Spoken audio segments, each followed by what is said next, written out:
Dios los bendiga. La semana pasada habíamos hablado sobre la iglesia y cómo está compuesta. La composición es por los hijos de Dios. Cristo es la cabeza, sí, habíamos leído. Y algunos de los hijos de Dios son obreros y otros son líderes. Vamos a profundizar en uno de los aspectos esenciales que es para entender quiénes son hijos de Dios. Hijo de Dios es aquel que nace de nuevo por fe en Cristo. En Juan capítulo 1 dice que a todos los que le recibieron, a los que creen en su nombre, les dio potestad de ser hechos hijos de Dios. Y en primera de Juan capítulo 3 dice: mirad cuál amor nos ha dado el Padre para que seamos llamados hijos de Dios. Habíamos visto que ser hijo de Dios es una relación de identidad y pertenencia, porque somos adoptados, amados y herederos de las promesas en Cristo. Y todo creyente en Cristo es hijo, independientemente de si sirve como obrero o no. Entonces, el obrero es el que trabaja activamente en la obra del Señor, y esto implica servicio, dedicación y disposición. Por eso, Pablo en 1 Corintios capítulo 15, versículo 58, escribió: estad firmes y constantes, creciendo en la obra del Señor siempre, sabiendo que vuestro trabajo en el Señor no es en vano. No todos los hijos de Dios somos obreros, pero todo obrero fiel tiene que ser primero un hijo obediente. Un creyente puede ser salvo y no estar sirviendo activamente, y ese es un hijo que no es obrero. Pero nunca tiene que haber un obrero que no sea verdaderamente hijo, porque eso sería un trabajador sin relación con el Señor. Y habíamos visto que el Señor mismo dijo que no todo el que me dice Señor, Señor, entrará en el reino de los cielos, sino el que hace la voluntad de mi Padre que está en los cielos. Y muchos en aquel día dirán: Señor, Señor, hemos profetizado en tu nombre y echamos fuera demonios e hicimos milagros. Y el Señor les va a decir: nunca los conocí. Esos son obreros sin ser hijos de Dios. En la carta a los Romanos vamos a ver el capítulo 8, versículo 14. Porque todos los que son guiados por el Espíritu de Dios, estos son hijos de Dios. Pues no habéis recibido el espíritu de esclavitud para estar otra vez en temor, sino que habéis recibido el espíritu de adopción, por el cual clamamos: Abba, Padre. El Espíritu mismo da testimonio a nuestro espíritu de que somos hijos de Dios. Y si hijos, también herederos, herederos de Dios y coherederos con Cristo, si es que padecemos juntamente con Él, para que juntamente con Él seamos glorificados. En este pasaje vemos cómo se conecta la identidad de hijos de Dios, la guía del Espíritu Santo y nuestra misión, siendo herederos con Cristo. Ahora, en el Antiguo Pacto también había obreros, no es solamente en la iglesia, así que vamos a hacer una comparación con esto también. En el Antiguo Pacto los obreros eran sacerdotes, levitas y colaboradores del templo. Su función era física y ritual: cuidaban el tabernáculo, ofrecían sacrificios y mantenían el orden del culto. En el Antiguo Testamento encontramos que el servicio a Dios estaba reservado a un grupo muy específico. Los sacerdotes, habíamos dicho que significa intercesor, que eran los mediadores entre Dios y el pueblo, y ellos presentaban los sacrificios y entraban al lugar santo. El sumo sacerdote también ofrecía sacrificios y entraba al lugar santísimo, a la misma presencia de Dios donde estaba el arca del pacto. Después estaban los levitas, que servían como ayudantes, cuidaban el tabernáculo, realizaban los sacrificios, rituales y ceremonias, e incluso algunos eran porteros y también cantores que dirigían la alabanza. Entonces todo estaba reglamentado y no cualquiera podía acercarse. Y en un momento vamos a ver por qué no cualquiera podía ser sacerdote o levita. Pero en el Nuevo Pacto, Pedro dice que todos somos sacerdotes espirituales. Primera de Pedro, capítulo 2, versículo 9, dice: mas vosotros sois linaje escogido, real sacerdocio, nación santa, pueblo adquirido por Dios, para que anunciéis las virtudes de aquel que os llamó de las tinieblas a su luz admirable. Ahí está la función también, para que anunciéis las virtudes de aquel, para anunciar el Evangelio. Y Pablo enseña que cada creyente recibe dones diferentes para edificar la iglesia, y habíamos visto esto también en Efesios capítulo 4, versículos 11 y 12, que dice que Él mismo constituyó a unos apóstoles, a otros profetas. Estos son los profetas del Antiguo Testamento y los apóstoles, discípulos de Jesús. Apóstoles y profetas modernos no se refieren. Otros evangelistas y a otros pastores y maestros. a fin de perfeccionar a los santos para la obra del ministerio, para la edificación del cuerpo de Cristo. Y ahí está también, perfeccionar a los santos. Somos llamados santos nosotros que hemos sido salvos. Por eso Pedro dice que somos nación santa. Con la venida de Cristo, todo el sistema de sacerdocio cambió y Él se presentó como sumo sacerdote, perfecto y único mediador entre Dios y los hombres. Y ya no necesitamos sacrificios, ni tenemos necesidad de un templo físico, ni una clase de hombres especiales que haga de intermediario. Es decir, ya no tenemos la necesidad de seguir una religión, sino que tenemos una relación con el Señor. Y las reuniones que nosotros tenemos en un templo, en un local, es para comunión del cuerpo de Cristo.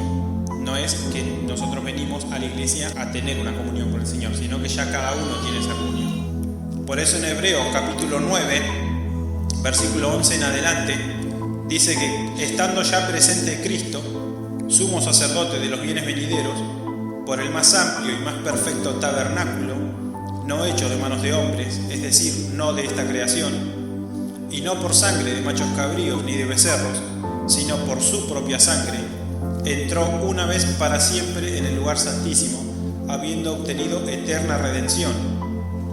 Y ahí está la comparación con el sacerdocio levítico. Los sacerdotes entraban cada día al tabernáculo a presentar sacrificios, y Cristo hizo un solo sacrificio una vez y para siempre. Con ese sacrificio es suficiente. Los sacrificios anteriores, el sistema ritual, era una sombra de lo que había de venir, que era que Cristo iba a dar su vida.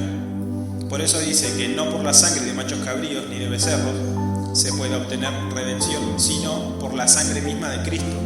Porque si la sangre de los toros y de los machos cabríos y las cenizas de la becerra rociadas a los inmundos santifican para la purificación de la carne, cuanto más la sangre de Cristo, el cual mediante el Espíritu Eterno se ofreció a sí mismo sin mancha a Dios, limpiará vuestras conciencias de obras muertas para que sirváis al Dios vivo. Así que por eso es mediador de un nuevo pacto, para que interviniendo muerte para la remisión de las transgresiones que había bajo el primer pacto, los llamados reciban la promesa de la herencia eterna.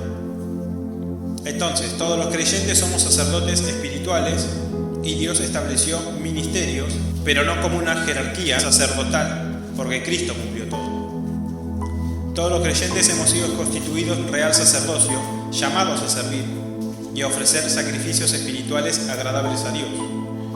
Y esto significa que aunque en la iglesia existan ministerios específicos como pastores, maestros o evangelistas, el servicio no es exclusivo. Todos somos llamados a servir, cada uno con el don que recibió de parte del Señor.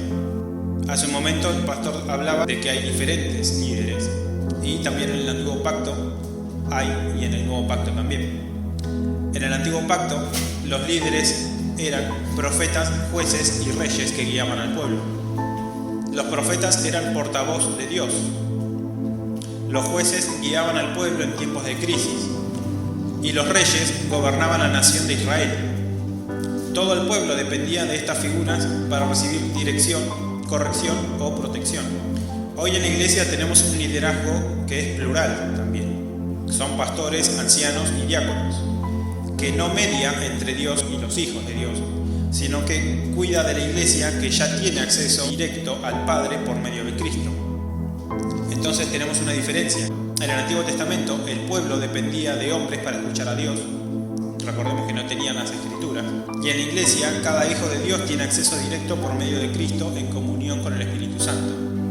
Colosenses capítulo 1 versículo 18 dice que Cristo es la cabeza de la iglesia y que la iglesia es el cuerpo de Cristo. Entonces, bajo la autoridad de Cristo, el Espíritu Santo es el que levanta pastores, ancianos y diáconos para guiar al pueblo, enseñar y cuidar el rebaño. Pero ya no dependemos de un profeta para escuchar la voz de Dios, porque cada hijo de Dios tiene el Espíritu Santo dentro de sí mismo. Esto no elimina el liderazgo, sino que lo transforma. Los líderes no son dueños del pueblo, sino siervos que deben dar cuenta de cómo cuidaron lo que pertenece al Señor. Por eso también cuando el Señor dice, aquel que quiere ser mayor tiene que ser siervo. Aquel que quiere ser mayor, el siervo es el mayor. O sea, aquel que quiere liderar, si no está sirviendo, no es un líder. Entonces tenemos un esquema en el Antiguo Pacto y en la iglesia. En el antiguo pacto tenemos sacerdotes, levitas y colaboradores del templo. Y en el nuevo pacto, todos los creyentes somos sacerdotes espirituales. Ya no hay diferencia. En el antiguo pacto, el liderazgo eran profetas, jueces y reyes. En el nuevo pacto, el nuevo liderazgo es pastores, ancianos y diáconos, que no median entre Dios y los hijos de Dios, sino que solamente guían y cuidan al rebaño de Cristo, porque cada uno ya tenemos acceso al trono celestial. Entonces, veamos cuáles son las funciones que se mantienen y cuáles no. Porque vamos a ver cómo se mantiene la adoración, la obediencia, la santidad, el servicio a Dios y el servicio al prójimo. Lo que ya no se mantiene son los sacrificios animales, el sacerdocio levítico y la necesidad del templo físico como único lugar de adoración. Porque Cristo es el sacrificio perfecto y la iglesia, el cuerpo de seguidores de Cristo, es ahora el templo del Espíritu Santo. Y tampoco se mantiene la dependencia de conocer la palabra de Dios a través de un profeta, porque ahora tenemos las Escrituras, que está completa, y la guía del Espíritu Santo. Entonces, como le decía hace un momento que no todos podían presentarse delante de Dios, vamos a ver por qué. Y vamos a ver en Levítico capítulo 10 sobre el fuego extraño en el altar. La Biblia nos muestra advertencias serias, como el caso de Nadab y Abiú, que eran sacerdotes, hijos de Aarón, quien fue el primer sumo sacerdote del antiguo pacto. Nadab y Abiú, hijos de Aarón, tomaron cada uno su incensario y pusieron en ellos fuego, sobre el cual pusieron incienso, y ofrecieron delante de Jehová fuego extraño que él nunca les mandó. Y salió fuego de delante de Jehová y los quemó, y murieron delante de Jehová. Era un fuego que Dios no había mandado. Puede que ellos hayan tenido buena intención, pero actuaron a su propia manera y no según lo establecido por Dios. Y por ese motivo fueron quemados y murieron delante del altar. Podemos aprender que Dios no acepta cualquier forma de adoración ni cualquier manera de servirle, sino la que Él mismo establece. Él dio instrucciones claras en el sacerdocio y la obediencia es la que demuestra si realmente somos sus hijos. En aquel tiempo Israel sabía que el sacrificio era aceptado porque descendía fuego de Jehová sobre el altar. En capítulo 9, versículo 24, dice: y salió fuego de delante de Jehová y consumió el holocausto con las grosuras sobre el altar, y viéndolo todo el pueblo alabaron y se postraron sobre sus rostros. Ahí vemos que consumió el holocausto y no consumió a los sacerdotes. En cambio, cuando presentaron fuego extraño, consumió a los sacerdotes. Nadab y Abiú eran sacerdotes por linaje, pero no necesariamente eran hijos obedientes.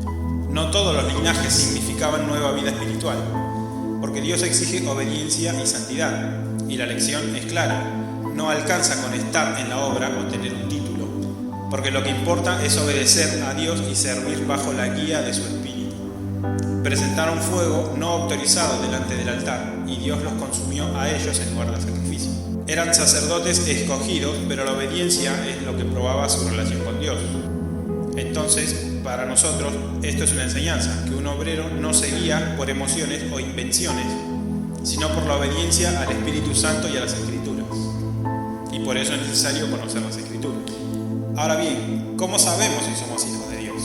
En Romanos capítulo 8, versículo 16 dice que el Espíritu mismo da testimonio a nuestro espíritu de que somos hijos de Dios. Existen evidencias internas y también evidencias externas. Puede buscar la carta de Santiago capítulo 2. Una de las evidencias internas es la convicción del pecado. Jesús dijo en Juan capítulo 16 que cuando el Espíritu Santo venga, convencerá al mundo de pecado, de justicia y de juicio. Otra evidencia interna es el deseo de obedecer a Dios.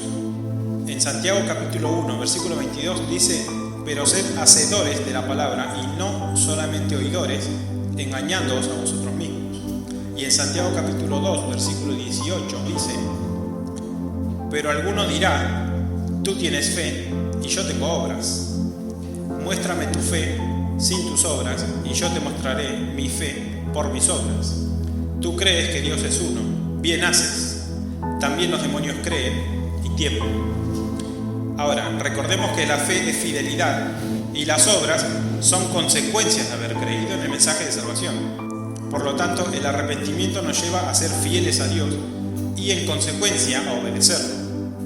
Y esas son las obras de las que habla Santiago. Las obras son la evidencia de nuestra fe. Porque si nosotros decimos algo con la boca y después no lo respaldamos con nuestras acciones, entonces mucho no estamos creyendo en lo que estamos diciendo. Por eso dice, tú crees que Dios es uno, bien haces, los demonios también creen y tiemblan. Puede pensar que la fe es solamente creer en Dios, y no es creer en Dios, es obedecerle. Es tener una relación de padre e hijo. ¿Qué padre no quiere que el hijo le obedezca? Primera de Juan capítulo 2, versículo 4 dice, el que dice yo le conozco y no guarda sus mandamientos, el tal es mentiroso y la verdad no está en él. Y en el capítulo 3, versículo 9 dice, todo aquel que es nacido de Dios no practica el pecado, porque la simiente de Dios permanece en él y no puede pecar porque es nacido de Dios. Más de una vez vamos a pecar, incluso con la mente pecamos. Otra evidencia de que somos hijos de Dios es el amor a Dios y a los hermanos. Primera de Juan, capítulo 4, versículo 20 dice, si alguno dice yo amo a Dios y aborrece a su hermano, es mentiroso. Pues el que no ama a su hermano a quien ha visto, ¿cómo puede amar a Dios a quien no ha visto? Y nosotros tenemos este mandamiento de él, el que ama a Dios, ame también a su hermano. Y esto no son cosas que otros puedan certificar desde afuera, sino una convicción interior. Esa seguridad viene acompañada de señales, que es una paz que no depende de las circunstancias, un amor nuevo hacia Dios y a los hermanos, un deseo de obedecer y un cambio en nuestra forma de vivir. No significa que no tengamos luchas o caídas, pero un hijo de Dios ya no encuentra placer en el pecado, sino que es movido a la santidad y a la comunión con el Padre sin caer en una religión muerta. Ahora vamos a hablar entonces cuáles son los frutos externos, y eso se ve cuando somos guiados por el Espíritu o cuando somos guiados por la carne. Puede ir buscando en Gálatas capítulo 5, y vamos a ver que si somos hijos de Dios debemos ser guiados por el Espíritu y no por la carne. Pablo muestra estos dos caminos, vivir en la carne o andar en el Espíritu. Si seguimos deseos carnales, terminamos en obras que desagradan a Dios. Y manifiestas son las obras de la carne, que son adulterio, fornicación, inmundicia, lascivia, deseo sexual descontrolado, idolatría, hechicerías, enemistades, pleitos, celos, iras, contiendas, disensiones, herejías, envidias, homicidios, borracheras, orgías y cosas semejantes a estas, acerca de las cuales os amonesto, como ya os lo he dicho antes, que los que practican tales cosas no heredarán el reino de Dios. Pero si obedecemos la voz del Espíritu, empezamos a manifestar su fruto. Por eso en el versículo 22 dice, mas el fruto del Espíritu es amor, gozo, paz, paciencia, benignidad, bondad, fe, recordemos que la fe es también fidelidad, mansedumbre y templanza, o dominio propio. Contra tales cosas no hay ley. Estar guiados por el Espíritu no es simplemente sentir emociones, sino vivir en obediencia diaria a la palabra, en decisiones prácticas y conscientes y con discernimiento adquirido a través del estudio y la meditación en las Escrituras. Hay otras evidencias externas de un hijo de Dios, y esto se ve en la práctica, porque Jesús mismo dijo, no puede el buen árbol dar malos frutos, ni el árbol malo dar frutos buenos. Todo árbol que no da buen fruto es cortado y echado en el fuego, así que por sus frutos los conoceréis. Es decir, que un hijo de Dios se reconoce por lo que vive y por lo que refleja, porque la obra interna del Espíritu Santo produce evidencias visibles en lo externo. El amor genuino hacia los hermanos es un signo claro. Juan capítulo 13, versículo 35, Jesús dice, en esto conocerán todos que sois mis discípulos, si tuviereis amor los unos con los otros.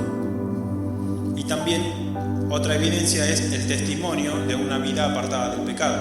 Primera de Pedro, capítulo 1, versículo 14, dice, esperad la manifestación de Jesucristo como hijos obedientes. No os conforméis a los deseos que antes teníais estando en vuestra ignorancia, sino como aquel que os llamó es santo, sed también vosotros santos en toda vuestra manera de vivir, porque escrito está: sed santos porque yo soy santo. Santo no significa perfecto, recordemos. Santo significa apartado para Dios.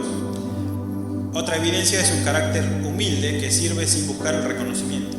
Santiago capítulo 4, versículo 6, dice que Dios resiste a los soberbios y da gracia a los humildes. Otra evidencia es la perseverancia en la fe aún en medio de las pruebas. Romanos capítulo 5, versículo 3 dice: y no solo esto, sino que también nos gloriamos en las tribulaciones, sabiendo que la tribulación produce paciencia, y la paciencia prueba, y la prueba esperanza. Y en Hebreos capítulo 11 dice que sin fe es imposible agradar a Dios. Si nosotros estamos yendo en un crecimiento espiritual para ir siendo más parecido a Cristo, entonces nos tenemos que comparar en los momentos con el Señor Jesús. Entonces, si nos queremos comparar, tenemos que recordar que Cristo es el Hijo eterno y sin pecado. Nosotros somos hijos por adopción, leímos en Gálatas capítulo 3. Somos llamados a parecernos a Él en obediencia, amor y santidad, pero todavía vamos a seguir luchando con la carne. Compartimos con Cristo la identidad de hijos, porque somos amados, herederos y guiados por el Espíritu Santo. Pero aunque seamos hijos de Dios, vamos a seguir luchando con el pecado mientras estemos en esta vida. Recordamos que Pablo escribe en Romanos capítulo 7, versículos 17 y 18, de manera que ya no soy yo quien hace aquello, sino el pecado que mora en mí. Y yo sé que en mí, esto es, en mi carne, no mora el bien, porque el querer el bien está en mí, pero no el hacerlo. Entonces, al mismo tiempo de ser hijos de Dios, vamos a tener diferencias claras con Cristo, porque Él no necesitaba ser santificado porque Él es santo, por su naturaleza divina. Él es perfecto y sin pecado. Pero nosotros sí necesitamos pasar por ese proceso de santificación. Por eso Pablo escribió en 1 Tesalonicenses capítulo 4, versículo 13, que la voluntad de Dios es nuestra santificación. Cuando sentimos que todavía nos falta mucho, el llamado es a seguir en el camino de la santificación. Buscar la oración, la palabra, la comunión con la iglesia, depender del Espíritu Santo cada día y permanecer en Cristo. El Señor Jesús, en Juan capítulo 15, dice: permaneced en mí y yo en vosotros. Como el pámpano no puede llevar fruto por sí mismo si no permanece en la vid, así tampoco vosotros si no permanecéis en mí. Yo soy la vid, vosotros los pámpanos. El que permanece en mí y yo en él, este lleva mucho fruto, porque separado de mí nada podéis hacer. Entonces, lo primero es reconocer que nos falta mucho para parecernos a Cristo, porque la santificación no es instantánea, es un proceso que dura toda la vida. Pablo dice en Filipenses capítulo 2 que debemos ocuparnos de nuestra salvación con temor y temblor, porque Dios mismo produce en nosotros tanto el querer como el hacer, el querer hacer su voluntad. Esto significa disciplina en la oración, perseverancia en la palabra, obediencia a la guía del Espíritu Santo, disposición a ser corregidos y comunión con la iglesia. No caminamos solos. Dios nos perfecciona día a día hasta que Cristo sea formado en nosotros. Entonces, finalizando, no todo el que dice servir a Dios lo hace correctamente, porque primero hay que ser hijo de Dios, obediente y guiado por el Espíritu de Dios. Así vamos a ser obreros aprobados que no tienen de qué avergonzarse. Si algo aprendemos de la palabra es que Dios no busca obreros simplemente activos, sino hijos obedientes y guiados por su Espíritu. En el antiguo pacto el servicio estaba reservado a unos pocos, y en Cristo todos somos llamados a servir. Pero ese servicio solo tiene valor si proviene de un corazón que primero ha sido transformado por Dios. El ejemplo que vimos de Nadab y Abiú, los hijos de Aarón, nos recuerda que no podemos acercarnos a Dios de cualquier manera.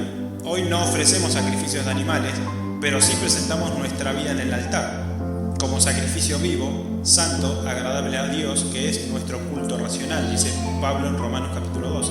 Ahora la pregunta es, ¿con qué fuego estamos sirviendo? ¿Con el de nuestra carne o con el del Espíritu Santo? Ser hijo de Dios es un privilegio, pero también una responsabilidad. Si el Espíritu está en nosotros, se debe notar. en nuestro amor, en nuestro carácter y en nuestra santidad. Y aunque todavía nos falte, el Señor nos llama a caminar cada día más cerca de Cristo, a reflejar y dejar que Él sea visto en nuestra vida. Recordemos que el mundo no lee las Escrituras, nos lee a nosotros. Por eso Pablo dice que nosotros somos cartas leídas por Él. Y en 2 Corintios, capítulo 3, versículo 18, también Pablo escribe: por tanto, nosotros todos, mirando a cara descubierta como en un espejo la gloria del Señor, somos transformados de gloria en la misma imagen, como por el Espíritu del Señor. Somos transformados en la misma imagen de Cristo. Vamos de gloria en gloria siendo transformados. Así que hoy examinémonos si estamos viviendo como hijos de Dios o solo como alguien que hace las cosas en su nombre. Y si el fuego que hay en nuestra vida viene de Dios o es un fuego extraño. La mies es mucha, los obreros pocos. Y el Señor sigue buscando siervos que estén dispuestos a servirle en santidad y en verdad. Dios los bendiga.